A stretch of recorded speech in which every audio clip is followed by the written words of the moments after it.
We're live.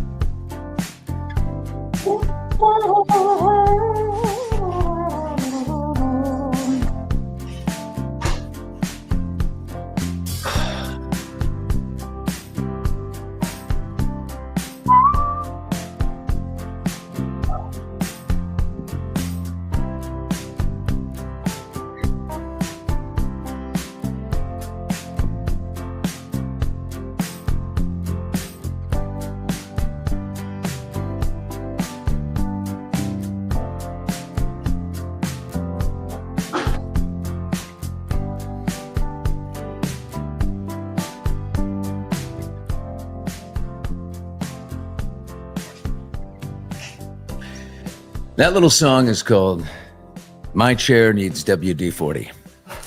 It's just squeaky, squeaky. Good morning.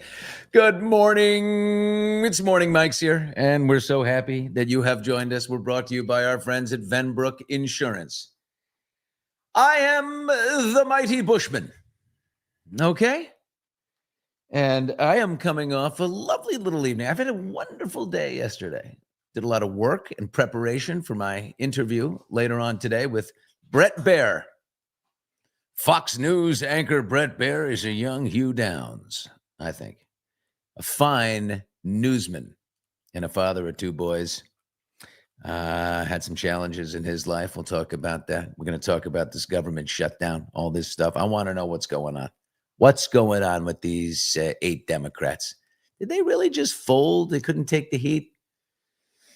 Or is this about setting themselves up for a big victory in the midterms? I think Bret Baier knows a lot about these things. We'll talk about the big news that just came out, the Epstein files. The Democrats released today, just a few minutes ago, breaking news that Epstein wrote in his emails between Ghislaine Maxwell and also the emails he shared with Michael Wolff, the journalist, that President Trump had spent hours at my house with one of the victims.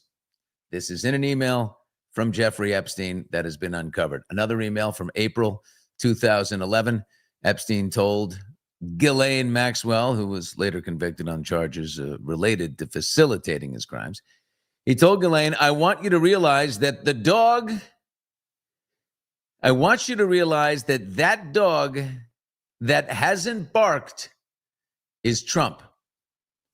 He added an unnamed victim, put another woman's name in there, that he spent hours at that unnamed victim spent hours at my house with him. He has never once been mentioned. Ghislaine says, I've been thinking about that. It's all a little murky right there, but it's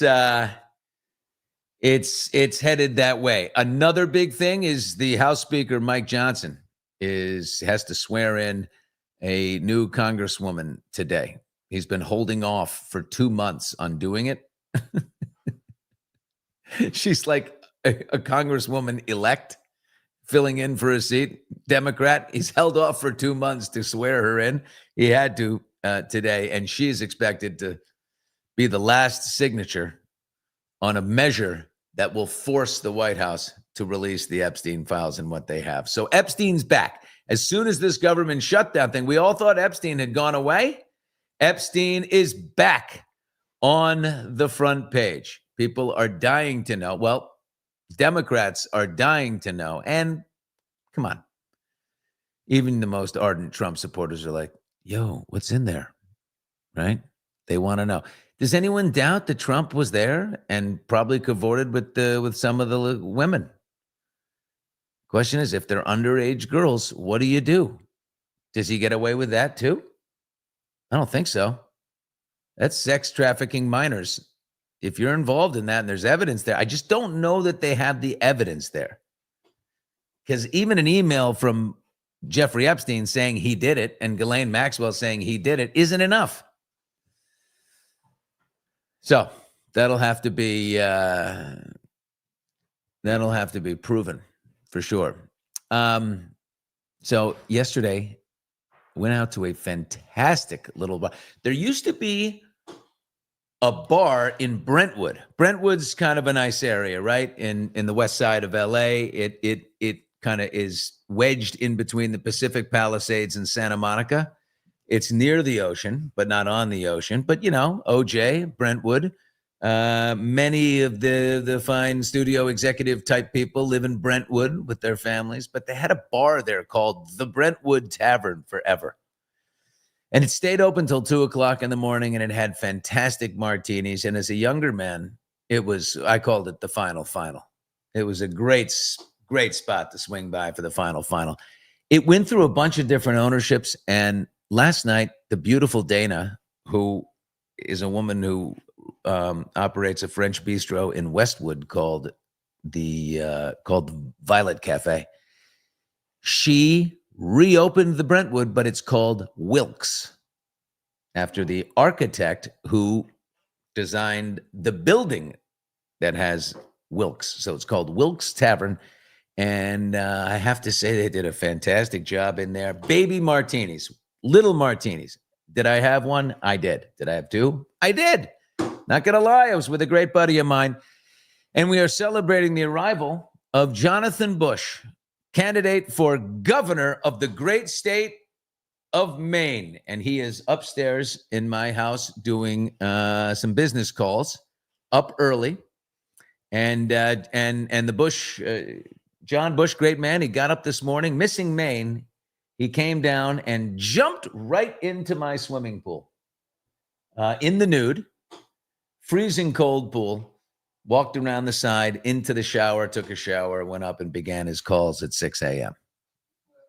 What were you doing exactly? I was in the kitchen working. I did not do that, but I'm going to tell you something. After I'm done with this, I'm going to go jump in the pool too. It's why not? It's a good way. It's freezing in there, Steve. Good way to get started. But how small is a tiny martini? Like I thought you were talking about, jumping in the pool cold and Billy, what is it? A little martini is the one like they used to have in Mad Men. You know what I mean? Got it. Yeah. Like a respectable back in the Mad Men days. Sorry, I had a booger there, I think. Anything goes. Well, in Mad Men, they would have the 2 martini lunch. Right. You can't have these steakhouse martinis that people are serving up these days. You can't. You do 2 of those at lunch, you are flat on your ass. Yes. Lang loves that big steakhouse martini. My lawyer Bob Lang does love that, and he is not. You know what he tells them, and they play along with him. Is Lang orders the first martini, and then he says, "I just want a halvesy." Now a good bartender is going to give you a 2/3 when you order a halvesy, so he's basically having 2 martinis and paying for 1.5. Anyway. Good morning. I want to jump in your pool party. Yeah, it's not like that freezing. We're still warm out here. Shoot, it was like 80 degrees yesterday. Day before that, it was 90. Good morning from cold and snowy Toronto. I'm so sorry. We're in LA and you're in Toronto. And recently you guys suffered a terrible, terrible loss there in game 6 and 7 of the World Series. And you know what? I'm not a gloater. I get some friends who are Chicago Bears fans, and they felt the need to just trample all over me because the Giants lost. You know what? I feel badly for the loss there. And some of your biggest fans, like Meghan Markle, who loves the Toronto Blue Jays. No, I'm not going to stop. Meghan Markle. By the way, speaking of Meghan Markle, let's get to Kris Jenner's 70th birthday fallout. Of course, you've heard over the last 2 days that Harry and Meghan were cut from Kim Kardashian and Kris Jenner's posts on Instagram. They pulled them down, they re-edited it, and they got rid of Harry and Meghan. I'm not buying it. I don't think so. Well, that's not from either one of them. That's somebody else's picture. But, did they cut that? Meghan looks like I am a robot. The only reason a woman re-edits a photo or takes one down or does anything like that, the only qualification for a woman posting on Instagram is how she looks. Not anyone else in the photo. It's how she looks. Ladies, this is the truth. The phone call you dread that you've received before is from your buddy going, "Girl, What the F? I look terrible in that photo you posted. And you, who looks great in it, says, what? I think you look beautiful. No, you look amazing. Come on. There's only one qualification, how you look. Now, do men do this? Some. Yeah. Do I do it? Yeah. Yeah. This is an honesty zone. This is an honesty zone. We made that pledge to each other. I want to lie here. This is one of those moments I want to lie. You also never want to be on the end, right? You never want to be on the end of the picture and you have that. Everyone looks good and you're on the side. You see the belly and everything. I am conscious of that. No. I gave you that advice a long time ago. Never be closest to the camera. If you have a group of people, try to be in the middle, because then you can make a shoehorn out of it and you are the most recessed in the photo. And then if you're like a shot from the side, if you're here, you look fat and blown up. And the person who's here looks amazing. They look so skinny and their best. So if this is happening, try to make this happen. See how big that hand is? Yeah. The best part of that is that the person that's in the good position knows it all along. That person knows, okay, I'm in pole right now. Yeah. And you hope they don't call it. And if you're a setback, you hope they're not like, oh, no.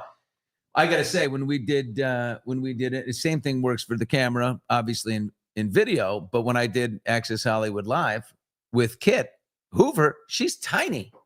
Kit is 5 feet tall and she weighs 98 pounds, 100 pounds, whatever. She's minuscule. So I would always say, all right, Kit, you'll be over here and I'll be back here. Because I just look like a fat fire hydrant, with her. If she's in the background, she looks like not even a real person.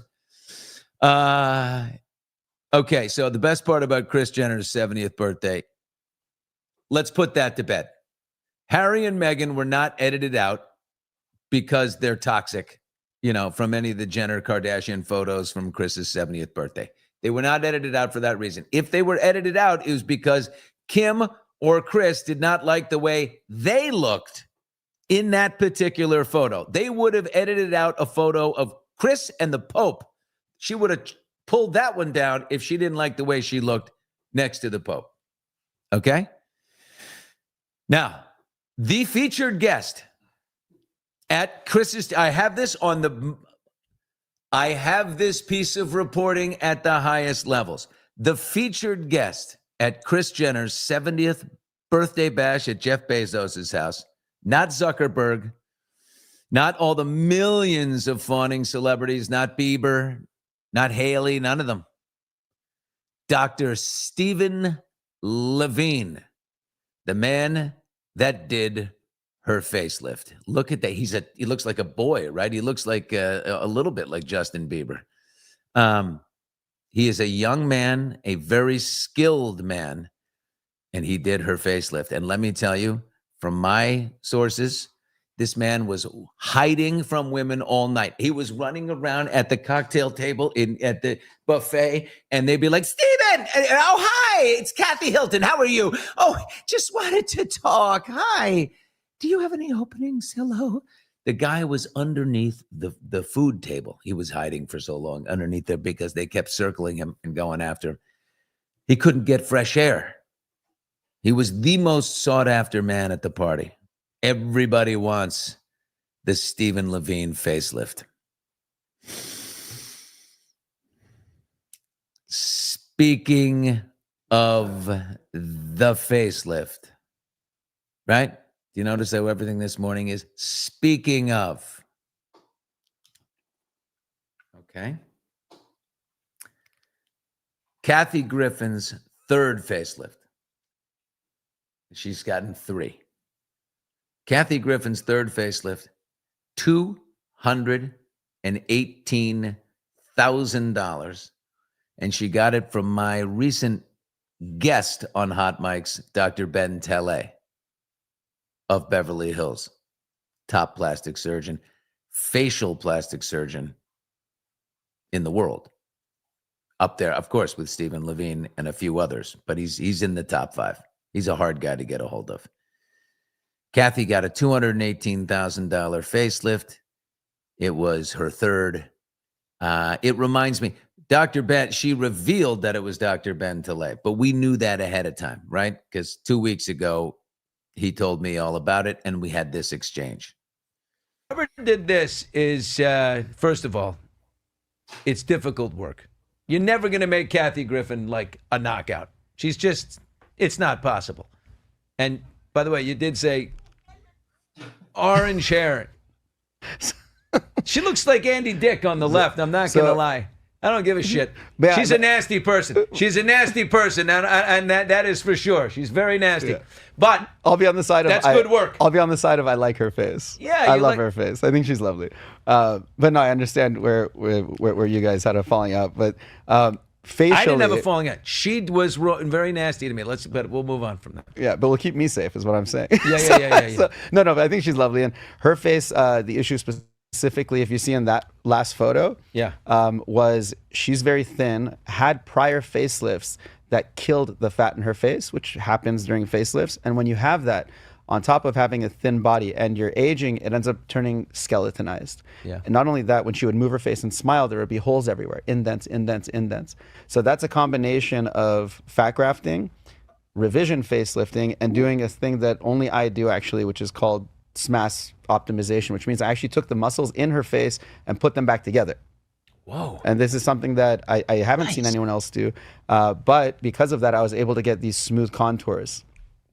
But whoever did this is, first of all, hello, everybody. It's difficult. What? You're never going to make Kathy Griffin like a knockout. She's just, it's not possible. Take it down. Stop. What are you doing? He's panicking. He's just firing things. We don't need to hear Kathy again. She is, look, I don't like to be mean. Okay? I'm trying to avoid being mean, but Kathy is not a nice person. I wrote her a very thoughtful, handwritten note on my personal stationery when she was being pilloried by everyone for holding the Trump head. I thought it was a tasteless thing she did. I thought it was bad, but I didn't like seeing someone get so abused like that in the public town square. And I knew that she was hurting. I know she's a tough comedian and she makes fun of celebrities and she's, rough, but I knew she's also a human being and she was hurting. And I wrote her a personal letter. I've done that for many people who get beat up in the public square because I was beat up in the public square. And I know the intense anxiety and panic and heavy depressive feelings that literally shave years off your life that she, a human, was carrying around. She had been a guest on our show a few times. She takes my letter, does not respond to me. She goes on Bill Maher and she says, this asshole Billy Bush wrote me some, I want to hear from that jerk, the Trump guy, what, and she just used it for fodder. And it was deeply personal and looking out for her as a human. And at that point I said, you know what? I've tried. Now you're just a nasty human being. You're just cold and you're dark. And now intermittently you find Kathy whining and I want, she wants acceptance back and all these things. Be nice. Be nice. Anyway, so there you go. Take that. Last time I write you a nice letter. You know what? You owe me an apology. Apologize. I'll accept it. And then we'll be friends. We'll move on. All good. Oh, yeah. Jamie, you want a personal letter from me? Sadly, you got to go through something. Okay? I'd like to just, write personal letters to everybody. But that's a thing that came from my uncle, George H.W. Bush. He was a great letter writer. And he said, when you go through something in life, we all have friends going through something. You yourself could be going through something. And, especially like cancer, that's the thing where you're like, oh, shoot, do I reach out? Do I reach out? Because I don't want to upset somebody. You're but maybe they don't want to hear from me. Or maybe it's there's a lot going on and I just don't want to do it. And always reach out. always reach out and say, hey, I'm thinking about you. I hate what you're going through. I love you, support you. Anything you need from me, I'm here, but I'm praying for you. You're on my list. That person will, they will never forget it. Never forget it. When I went through my terrible shit, I got some great letters, man. I got a great letter from Cindy Crawford. I got a great letter from, you see, Kathy, that's what these people do. They're nice people. Did I take the letter and go, oh, Cindy Crawford, I want to hear. Cindy Crawford, Suzanne Summers, Julie Bowen, Kate Walsh. Oh, Dennis Quaid wrote me an all-time. He's like, are you kidding me? Dennis Quaid wrote me the greatest letter. He's like, you didn't do shit. But then he's like, I go on Regis and Kelly Ripa's like asking me to lift up my shirt and show my abs all the time. And he's like, what am I, like a piece of meat? Like that's weird to ask me to do that. Yeah. Oh, Steve, did you put a little, is there some oat milk? I didn't see the spinner. Because the spinner's not there. It's up above. Steve, what a guy. Steve's getting me some oat milk. Anyway, I got good manners. Well, I mean, you should have good manners, right? Here's Carol. It's a lost art of people writing letters. It's nice to hear that you heard from people during that difficult time. Oh, yeah. Oh, yeah. And every night. I mean, at the bar last night, when I went to Wilkes Tavern to test it out, 2-3 people. A day doesn't go by that I don't hear from people saying, you know what? Yes, Jesus, it's 9 years ago. And yet I hear it all the time. Because people are generally good. And in retrospect, the real truth is always all that is left standing. It's true. Oh, look at this. Yeah, please, sir. May I have some more oat milk? Thank you, Steve. Oh, Steve. This is decaf. Because, I get all, whoop. You know what I'm saying? What did Joy say? Yeah, there's Billy. Hold on. Let me handle this one. Billy, Joy's going to bite her ankles, and I'll kick her in the back. Down goes Frazier. What? Okay. I don't want that kind of violence around here. Here's a good point by Sally. You never forget who's there for you when you're down and out. Ain't that the truth, girls? Ain't that the truth? Oof. I could go the other way. I could say you never forget who's not there for you when you're down and out. Well, you don't want to be that guy, but that's true. You want to keep that as a soft list, but not a prevalent list, because the ego is always wants to tell you stories, right? And if you keep the anger list up there, that's a soft list. I got a soft list, right? Although in that psilocybin journey, the chairman of NBC News, Andy Lack, that was the guy that I hated forever. And in my psilocybin journey, I saw this sadness in him, that he was just this lump on a log, this dark character that nobody who worked for him, and I know this for a fact, liked him. And his ex-wife doesn't like him. His kid doesn't like him. I know this about this guy. He's a miserable man. So I felt this compassion in the psilocybin journey. It made me feel sorry and sad for him that he, was doing everything he could to make sure Trump didn't get elected, and he was sacrificing his own people. And he took me and put me to the chopping block and fed me to the wolves, and he didn't give a shit because he was trying to get it done. And it didn't work. And a few years after, they fired his ass and got rid of him. And now he's running around like Mississippi or something, selling pots and pans. Now he's a producer for public television, which Trump defunded. So I just realized that. It's just unbelievable. So the guy that weaponized the tape and tried to take out Donald Trump, fired from NBC years later. He missed. He didn't get it done. Finally gets a job as an executive producer on some program, on PBS. Trump defunds PBS. So he's probably working for nickels now or not working at all. Oh my God. Empathy for the haters is a hard thing to do right there, Karen, more than I. Why aren't you on your airplane right now, girl? Aren't you supposed to be serving up some warm nuts to, you like first class cabin, or you like, I would think as a flight attendant, everybody wants to be assigned the first class cabin.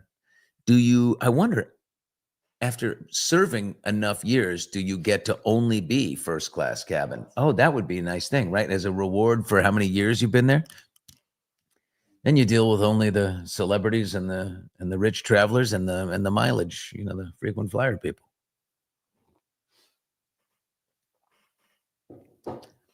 You know that, Steve? Steve's funny. He demands to fly first class for Hot Mike's travel. He does. He just demands that first class. Not me. I'll go in the back. I don't give a shit. Well, it depends on the distance, right? We're talking about Northern Lights. We're talking about public television, and I'm going to share some breaking news with you. Oh, good. We heard back from Bob Ross's team. Do you remember? You might have to set this all up. We're not getting a Bob Ross painting. Sorry. But very exciting that yesterday they raised $662,000 to benefit public television. This is breaking news. And they set a world record for Winter's Peace at $318,000, doubling the previous record for Bob Ross. But they raised $662,000.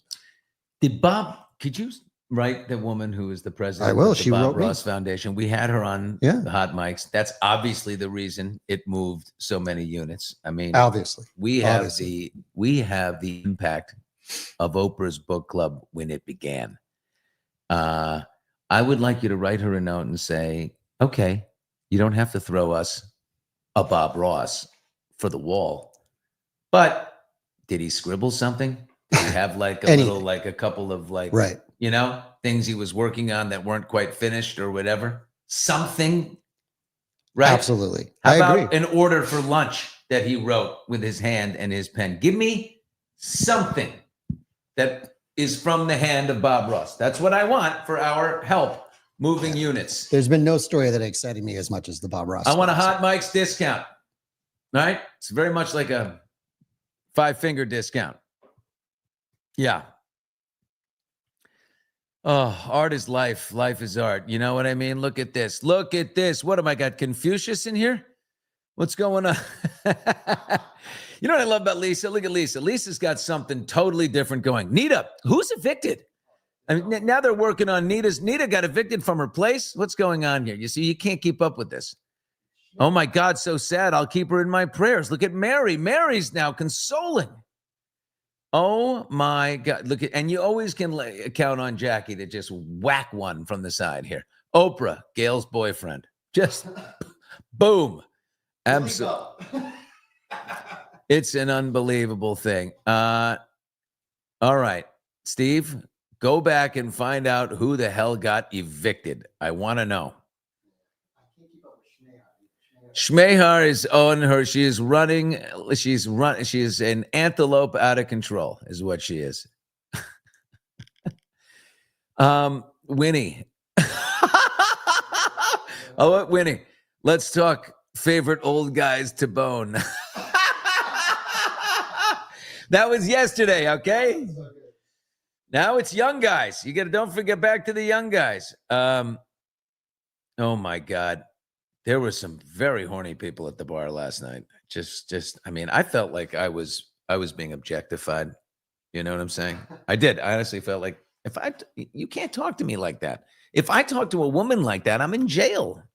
You can't, take your martinied hand and give my ass a goose. That happened. I was like, whoa, babe, what's going on here? Who are you? What's happening?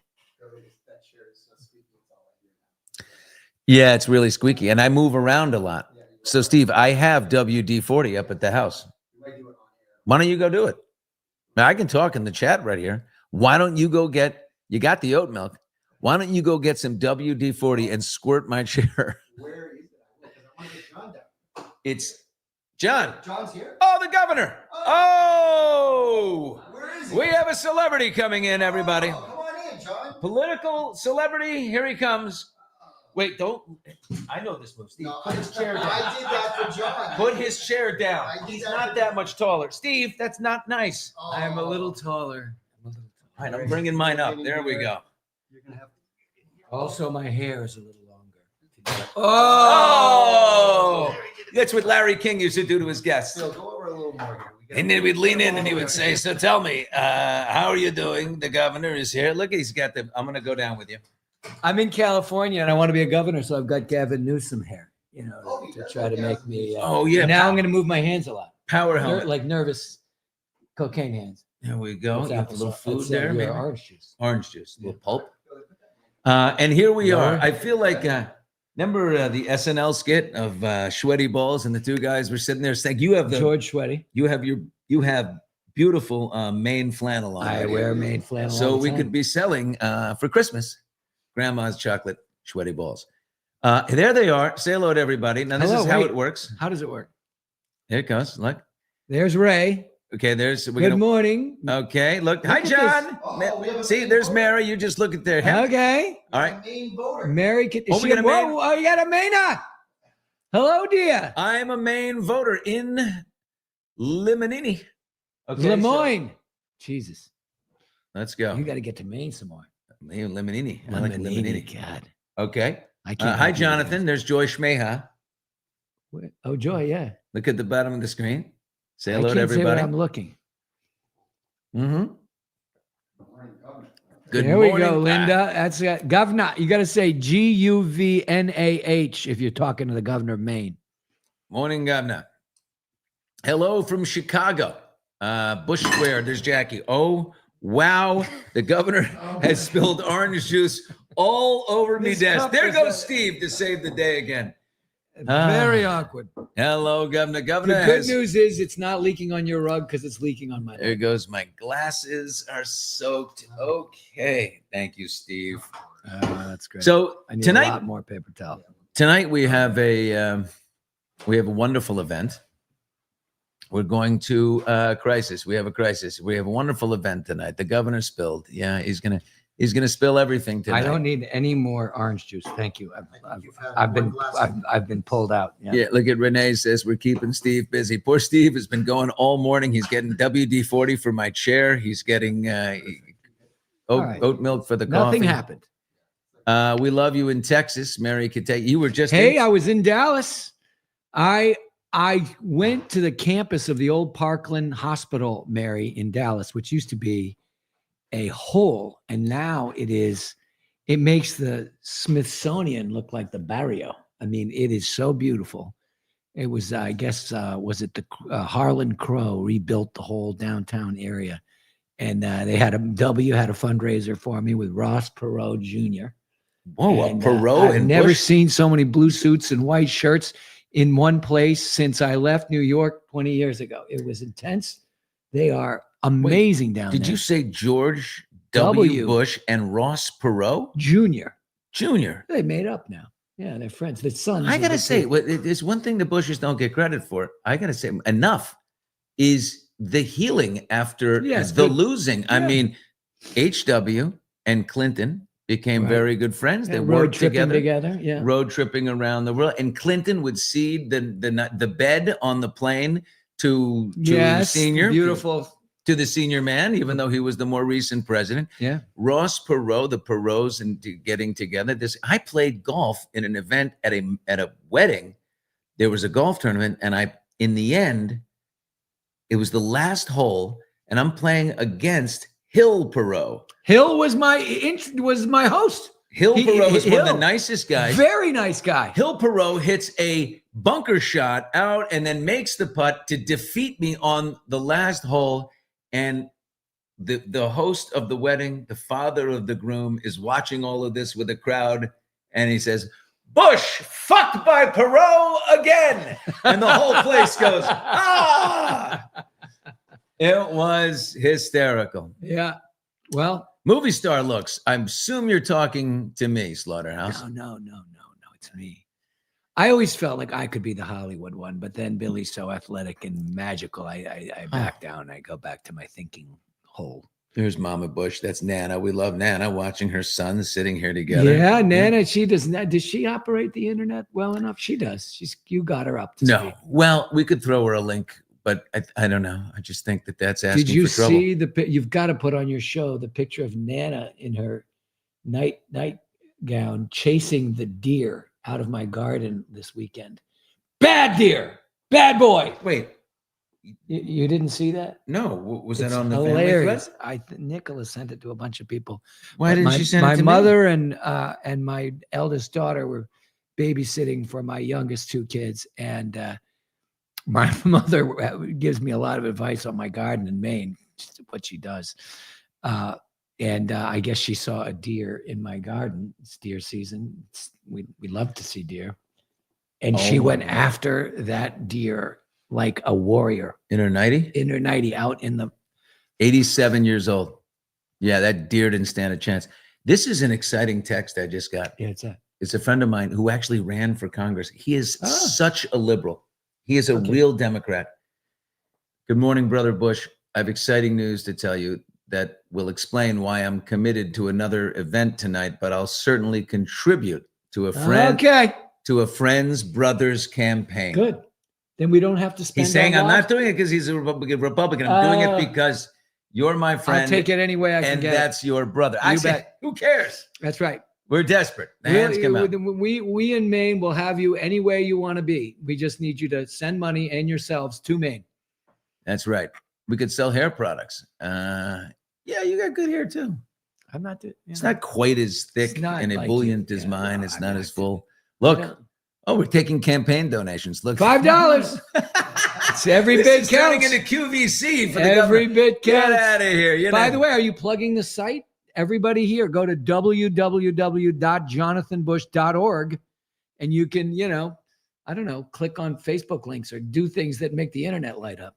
That's right. Yeah, this is- JonathanBush.org. It's a big deal. Yeah. So what are you going to talk about tonight? You're in Los Angeles. Yeah. You're talking to a crowd of people that about Maine, but Yeah. you also are going to have to take some national politics questions, I'm sure. Well, the first thing is I'm going to talk about 10 minutes because I don't want your friends to get bored.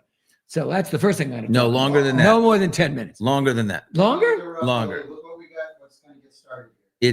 Is Jonathan married? Yes, he is. Yes. I'm Oh, no. married very happily. Thank you, though, for asking. Here we go. And I have 7 kids. Do you really want to date a guy with 7. He's not lying. He's got 7 kids? But anyway, Do you know all of their names? I do. I know them. I know many of their birthdays. Go. Nicola, Isabel is under pressure. Lucas, Anna, Oscar, Willa, Johnny. Stuck the landing. Okay. Okay, this is the pitch. If you're an out-of-state person, why would you support a governor's race in Maine? Maine is the perfect place to start the great re-regulation. The American dream is more and more hard to use, less believed in by other than the wealthy folks who have a lawyer who calls them right back. And so we are desperate, but we are small and purple. We have the most liberal Republican in the Senate, the most conservative Democrat in the House, and everybody calls everybody back.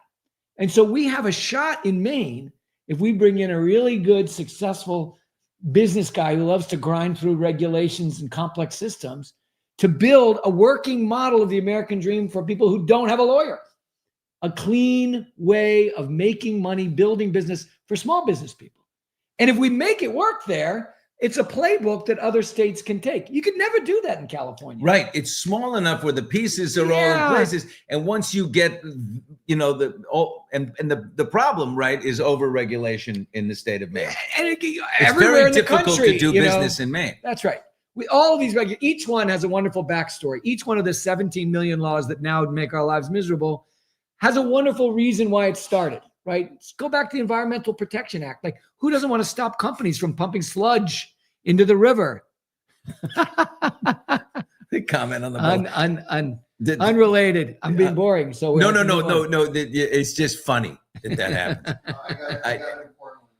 You have Uh, an important one, okay? But this But that's the basic idea is, hey, let's make a working model of being an owner, a proud owner of life, of house, of business for non-rich people in Maine and then let the other states copy it?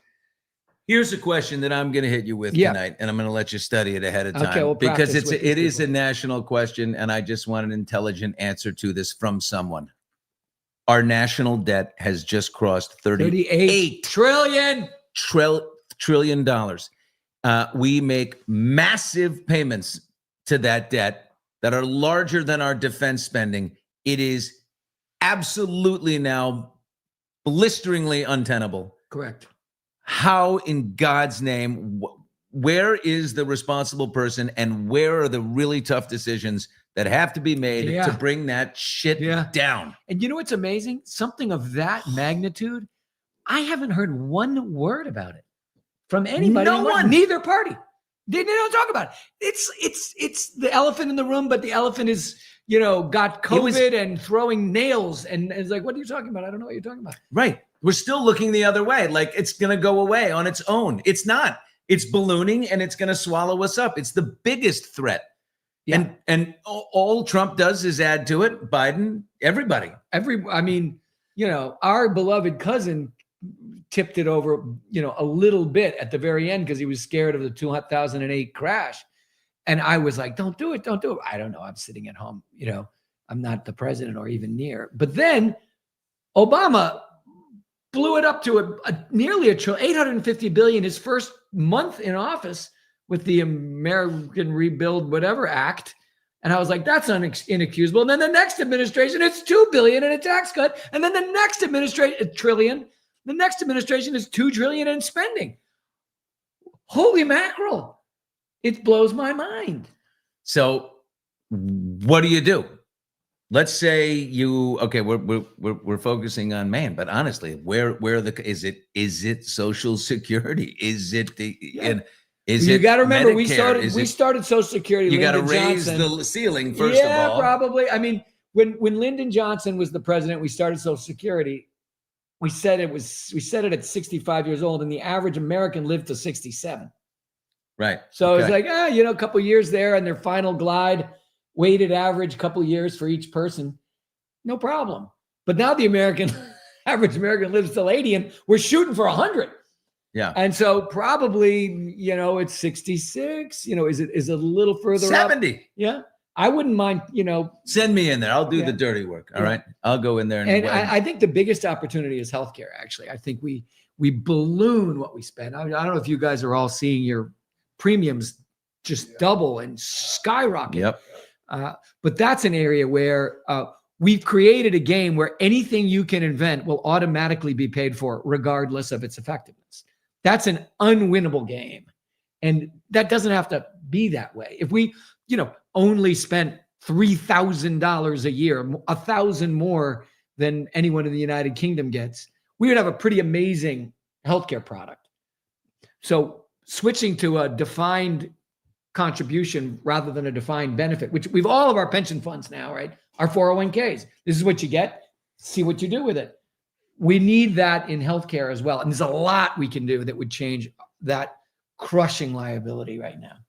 Tremendous healthcare executive. As you know, the man on my left he founded Athena Health, which is one of the biggest healthcare companies. So a real mind got fired.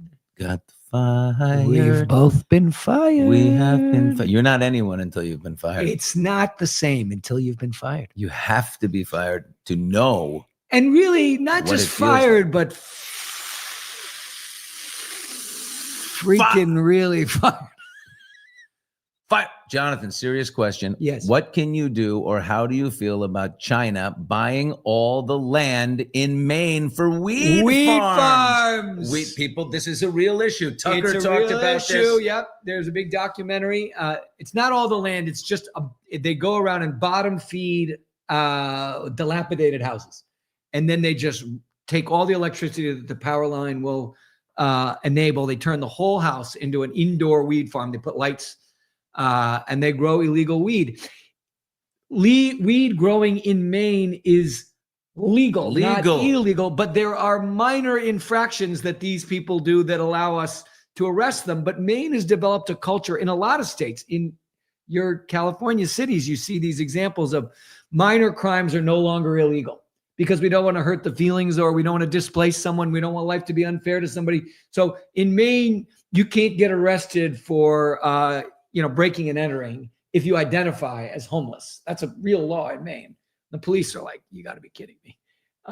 But similarly with these weed farms, there's got to be enforcement of all the laws, and they get shut down. I think now, finally, frankly, thanks to the way this guy who's taken a kind of a podcast for a think tank in Maine and made it a new, really credible news source called the Maine Wire, and Tucker did a kind of documentary joint venture with them.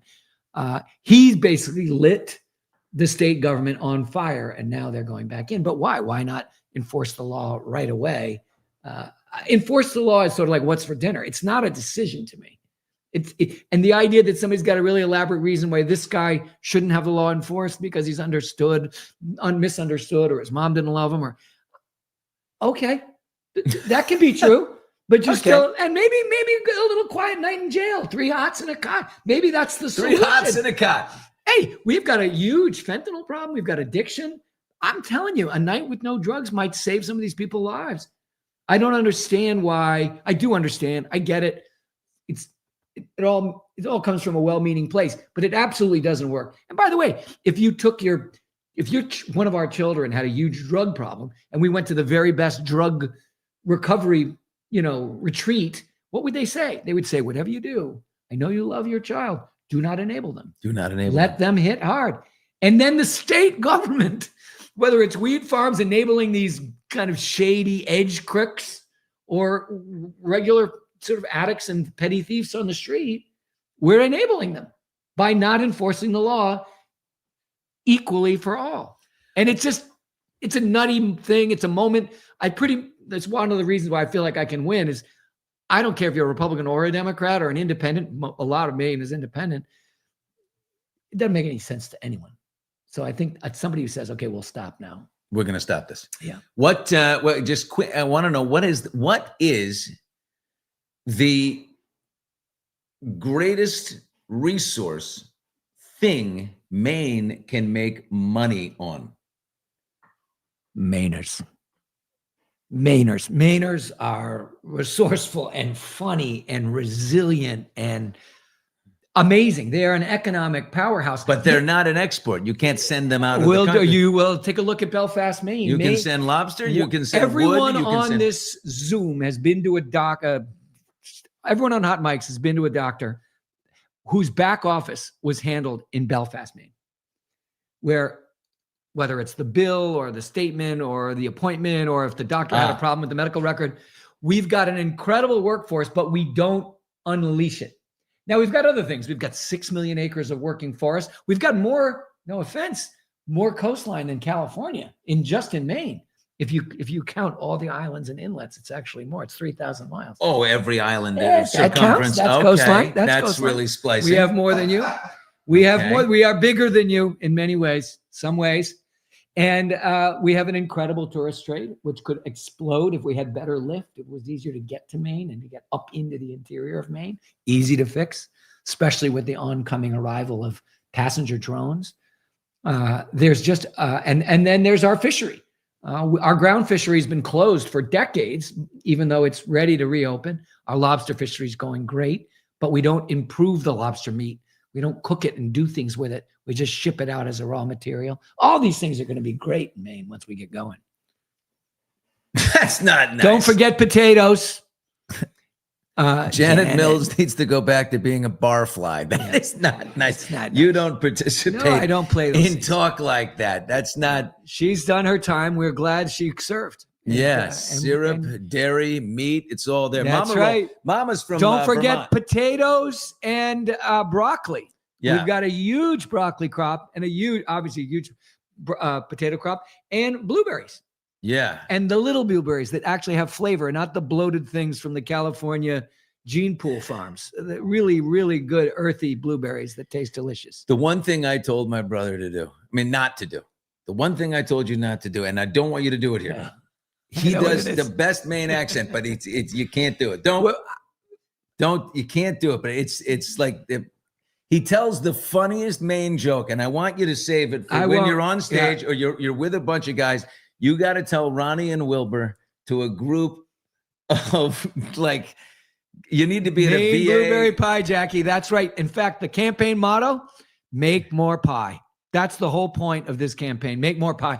Stop. Everybody in Augusta is talking about who gets to be on the list to get the shrinking pie? This person deserves this much and this, and they're all doing that. And it's like, no. Let's just all make more pie. Everyone likes to make pie. Everyone likes pie. Stop the federal government handouts. Stop what can we get? Can we please? You're not the little redheaded stepchild of the country. That's right. Don't forget lumber, dear. And lumber, instead of shipping it out as lumber, maybe we make houses and cross-laminated timber structures and other things with our wood. There's so much to do. Stop the heavy permitting and zoning and make it easy to build. I had a guy. We go in Maine. If you're a Mainer. Crazy. In October, you go after deer. And if you're a politician in October, you go after hunters. So I go to these hunter breakfasts, 4 a.m. every morning on Saturday. And this kid can't afford a house, even though he's got a job. His wife's got a job. They just got married. But the housing prices are so high. He said, no problem. I'm a resourceful Mainer. I'm going to mill my own lumber and make my own house. Whoa. Gets the family together. They get the lumber. They go get the drawings from a kit. They go down to the town hall to get their drawing stamped, to get their permit. No stamp, not allowed to build that house. Why not? Well, you don't have stamps on your wood. Your wood hasn't been tested for strength. It's like, well, it's my house. It's my wood. What do you care? No, you can't build with that wood unless you take it to a lumber yard and have them stamp it. So the guy's apoplectic. That's not how you make more pie.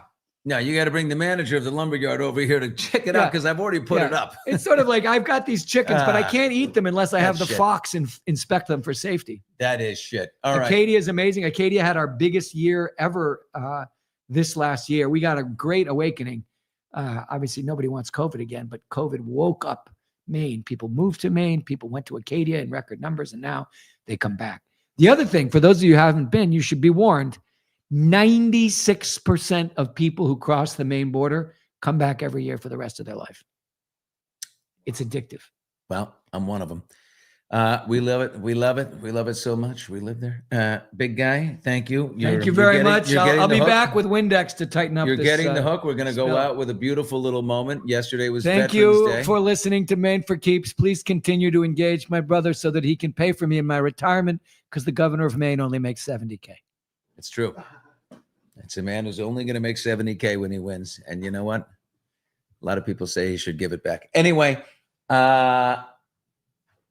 yesterday was Veterans Day, and the president of the United States, between the years of 2008 and 2016, boarded what you call a honor flight full of old, really cute old guys, old veterans.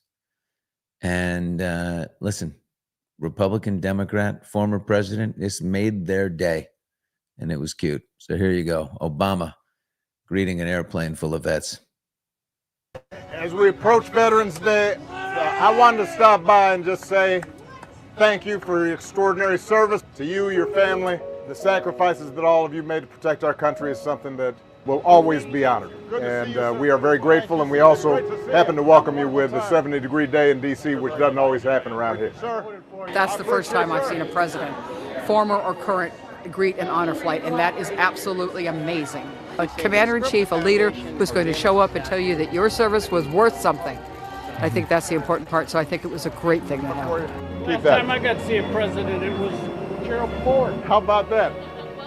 So nice. It was a joy in my heart today to see all these people. Yeah. Touching, huh? It's kind of sweet. I think if I were president of the United States, I'd do it. I'd do it as not just on Veterans Day. I'd do it all the time. Just be a wonderful thing. Thank you. Thank you. Folks, we got Bret Baier, the newsman. We're going to talk some major issues with Bret Baier. And we're also going to talk about his unbelievable golf game. He's a great father. And he does the Rapper's Delight. You ever seen Bret Baier do Rapper's Delight? You talk about white man's overbite.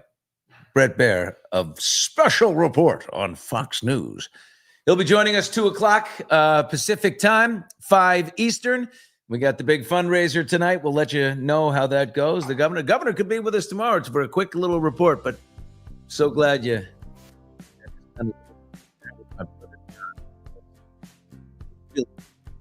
Really, really. I'm excited for Maine under his leadership. Really excited. That's it. Steve, thank you, buddy. We got Brett in a little while. We'll do our thing. Let's and here it is. Just feeling a little. Quick shout out to the ambiguously gay giant. The Zaddy Show. Larry King's suspenders. Girls, don't forget this. These are actual suspenders from Larry King. His wife gave them to me after he died. There's the Zen Bull. And from the Johnny Depp trial, the Mega Pint. So when you're only going to have one glass of wine, right? Just going to have one glass tonight. Make it count. Burning bush was not consumed.